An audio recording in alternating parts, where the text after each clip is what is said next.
Hello दोस्तों, आज की इस वीडियो में हम कहानी के माध्यम से हिंदी पढ़ने की प्रैक्टिस करेंगे। अगर आपने अभी तक पिछले वीडियो नहीं देखे तो देख लें, जिससे कि आपको पढ़ने में आसानी होगी। चलिए वीडियो को शुरू करते हैं। आज हम पढ़ेंगे बहू और बेटी की समानता की कहानी। चलिए शुरू करते हैं।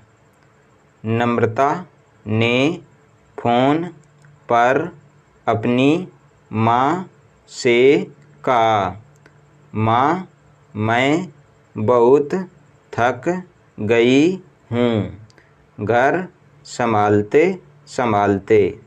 यहाँ मेरी थकान किसी को नज़र नहीं आती।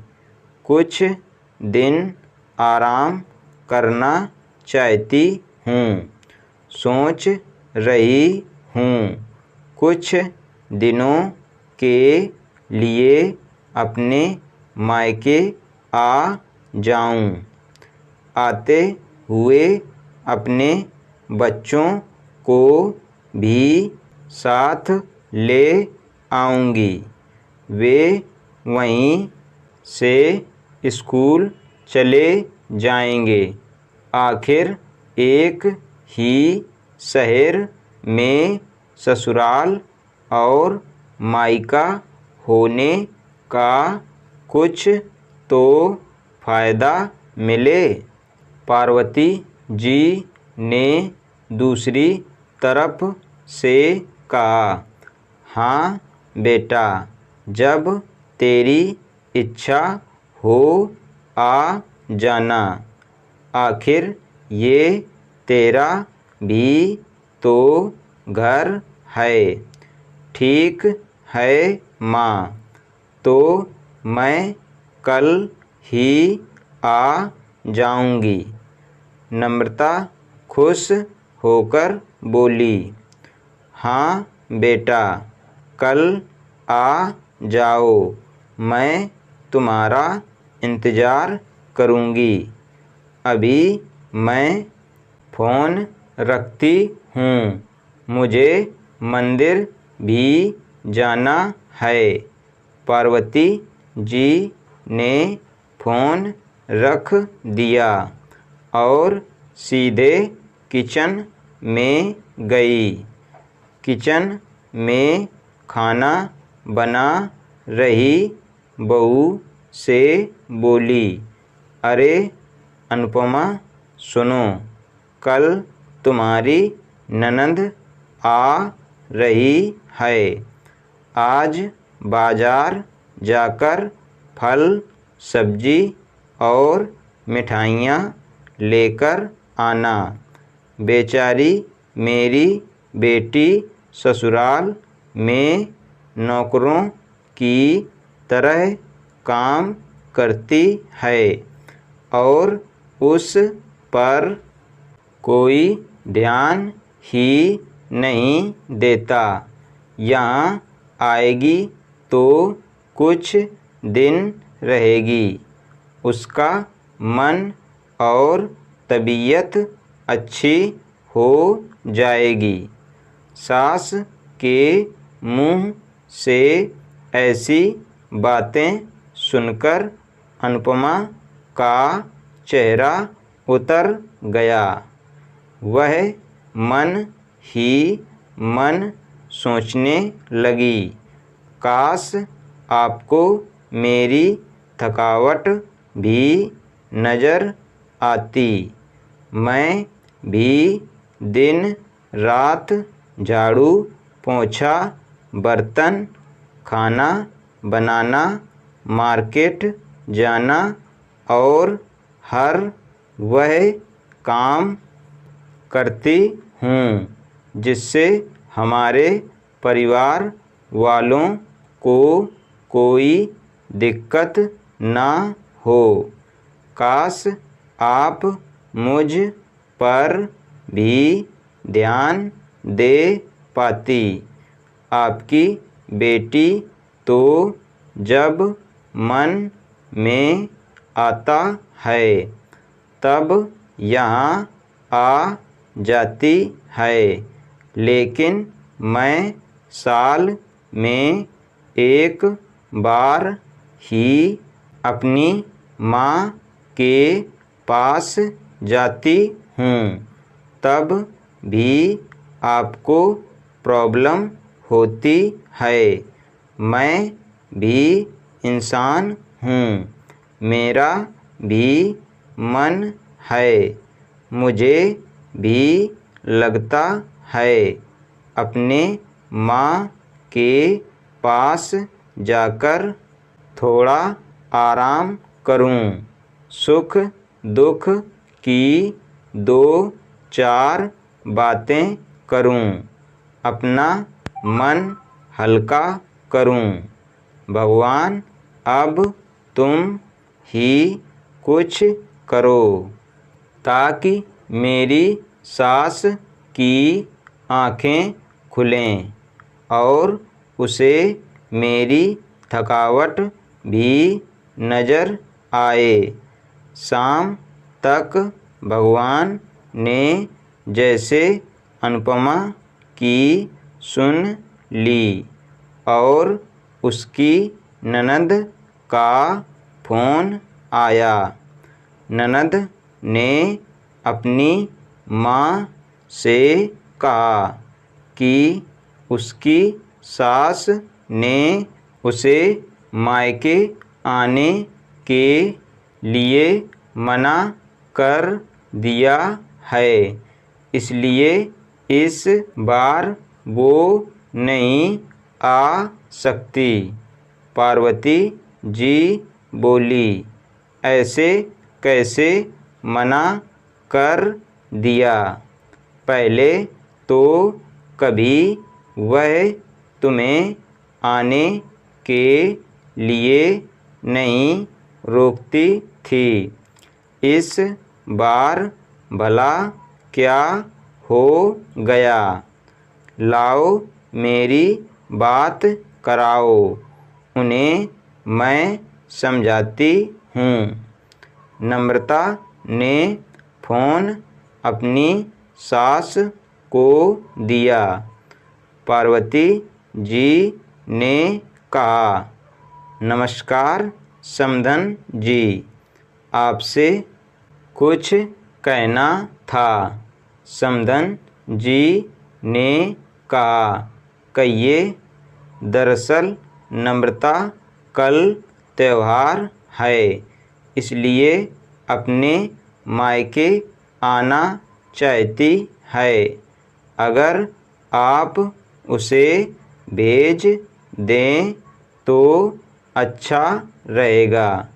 नम्रता की सास ने कहा, देखिए समधन जी, आपकी बेटी मायके जाकर रहे, इस बात के लिए हमने उसे कभी नहीं रोका और इस बात से हमें कोई प्रॉब्लम है भी नहीं।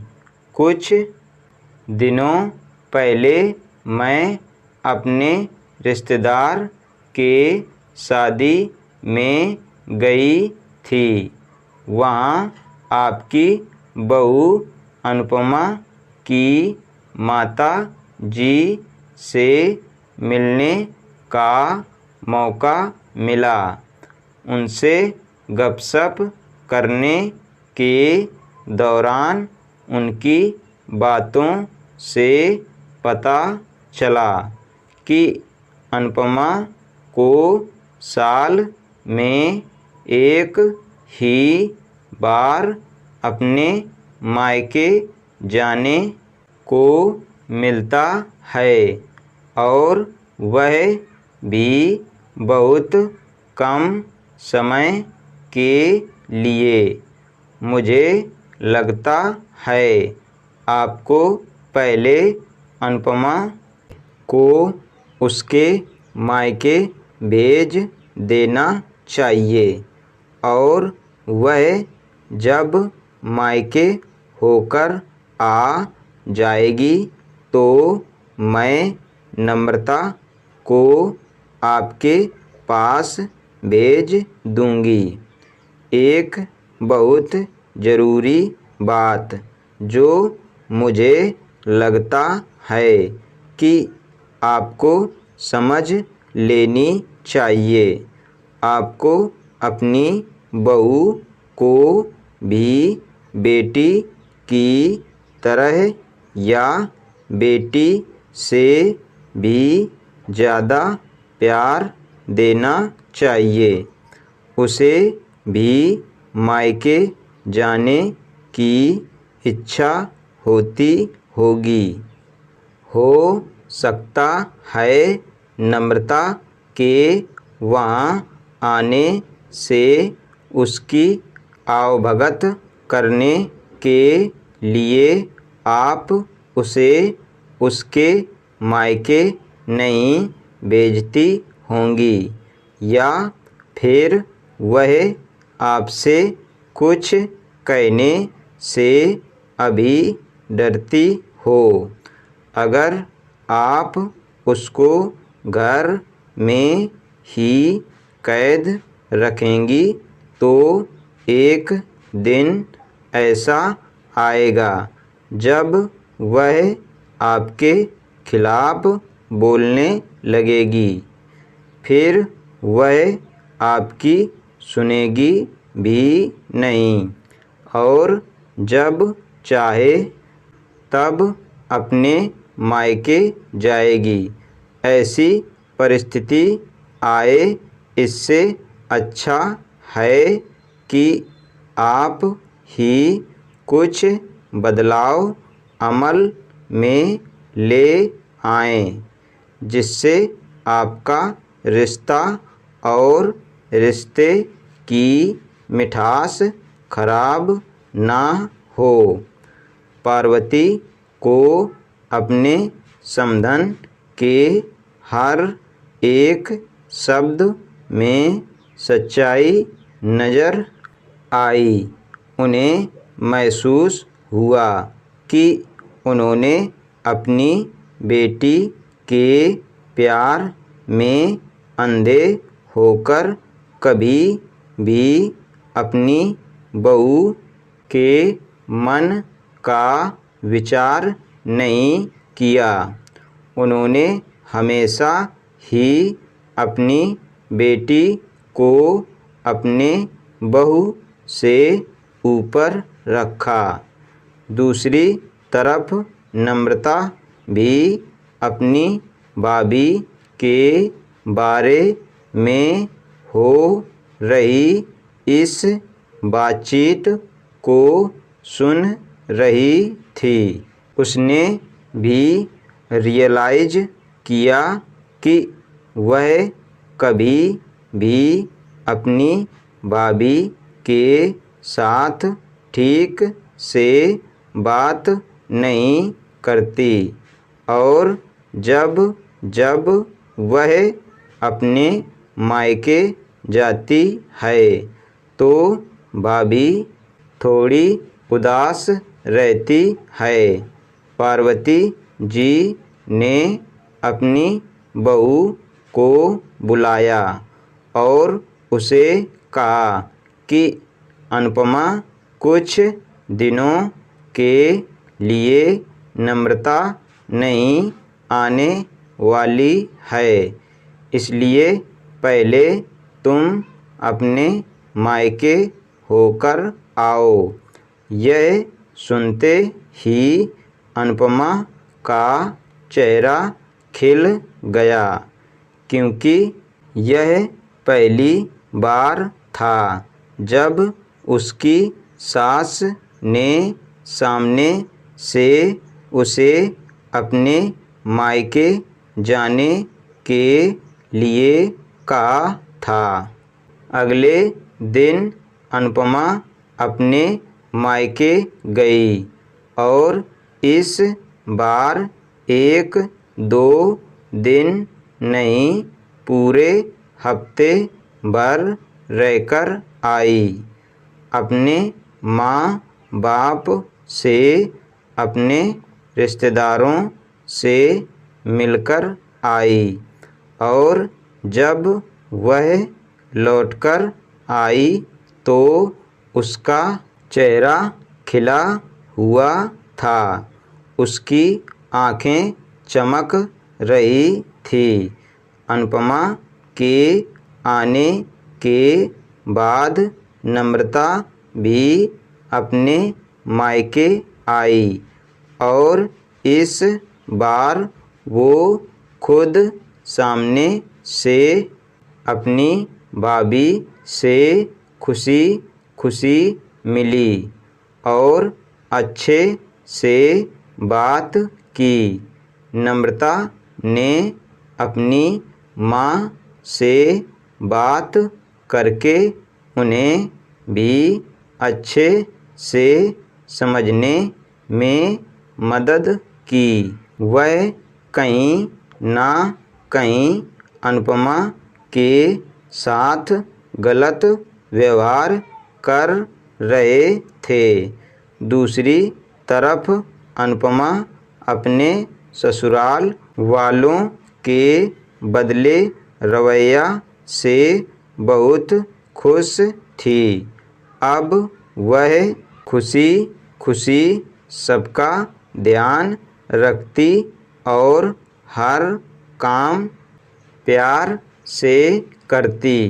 वह ध्यान रखती कि कोई भी ऐसी बात या काम ना करे जिससे घर में तनाव का माहौल पैदा हो। पार्वती जी अपनी बहू को खुद ही समय समय पर मायके भेज दिया करती। एक छोटे से बदलाव ने सास बहू और भाभी ननद के बीच की कड़वाहट को दूर कर दिया और रिश्तों को और भी ज़्यादा मीठा और मजबूत कर दिया। आज हमने पढ़ा बहू और बेटी की समानता की कहानी। अगर आपको ये वीडियो पसंद आए तो वीडियो को लाइक करें। हमारे चैनल बच्चों की शिक्षा को सब्सक्राइब करें। धन्यवाद।